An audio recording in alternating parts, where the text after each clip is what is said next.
Hi hello guys, welcome back to our channel.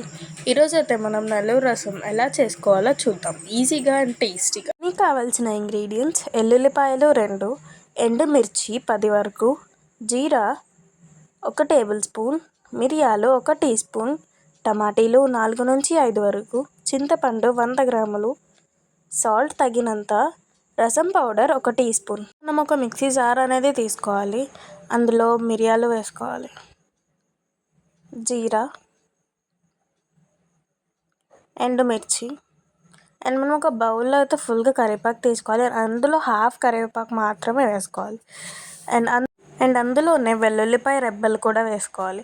And అవన్నీ mixie జార్లో ఒక fine powder లాగా అయితే మనం గ్రైండ్ చేసుకోవాలి, ఎలా అయితే ఈ వీడియోలో మీకు చూపిస్తున్నాను. అండ్ ఆ పౌడర్ మొత్తం వేరే బౌల్లోకి ట్రాన్స్ఫర్ చేసుకున్న తర్వాత అదే మిక్సీ జార్లో మనం ముందుగా కట్ చేసి పెట్టుకున్న టమాటోస్ అనేవి యాడ్ చేసుకోవాలి. అండ్ ఆ టమాటోస్ని మరీ అంత పేస్ట్లా కూడా కాకుండా మనం గ్రైండ్ అయితే చేసుకోవాలి, ఎలా అయితే ఈ వీడియోలో నేను మీకు చూపిస్తున్నాను. అండ్ ఆ మిక్సీ జార్లో ఉన్న పేస్ట్ మొత్తాన్ని వేరే బౌల్లోకి ట్రాన్స్ఫర్ చేసి పెట్టుకోవాలి.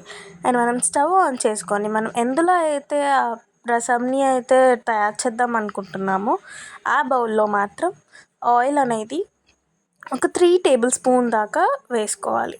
అందులోకి హాఫ్ టేబుల్ స్పూన్ వరకు ఆవాలు అయితే మనం వేసుకోవాలి. అండ్ ఆవాలు కొంచెం షేడ్ వచ్చాక అందులోకి మనం ఒక 2 వరకు ఎండుమిర్చి కట్ చేసి అయితే వేసుకోవాలి.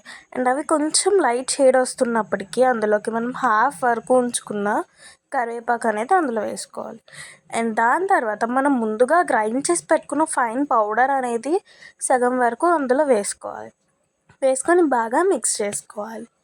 అండ్ ఆ మిక్స్ చేసుకున్న తర్వాత హాఫ్ టేబుల్ స్పూన్ వరకు రసం పౌడర్ అయితే వేసుకోవాలి, తగినంత సాల్ట్ కూడా.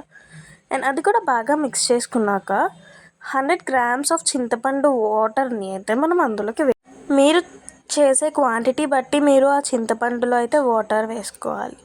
అండ్ ఆ చింతపండులో వాటర్ వేసుకున్న వెంటనే మనం టమాటో పేస్ట్ అనేది ఏదైతే చేసామో ఆ పేస్ట్ని కూడా అందులోనే వేసేసుకోవాలి.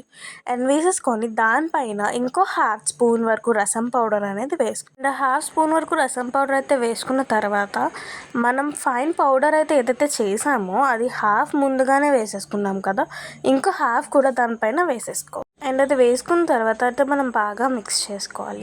అండ్ మిక్స్ చేసుకొని ఒక 10 మినిట్స్ దాకా ఉంచితే అండ్ పైన అయితే ఇలా వస్తుంది మనకి.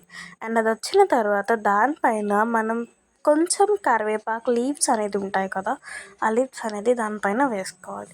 అండ్ వేసుకొని మనం స్టవ్ ఆపేసుకుంటే ఎంతో ఈజీగా అండ్ టేస్టీగా నెల్లూరు రసం అయితే మనకి తయారైపోతుంది. Thanks for watching and please do like, share and subscribe guys.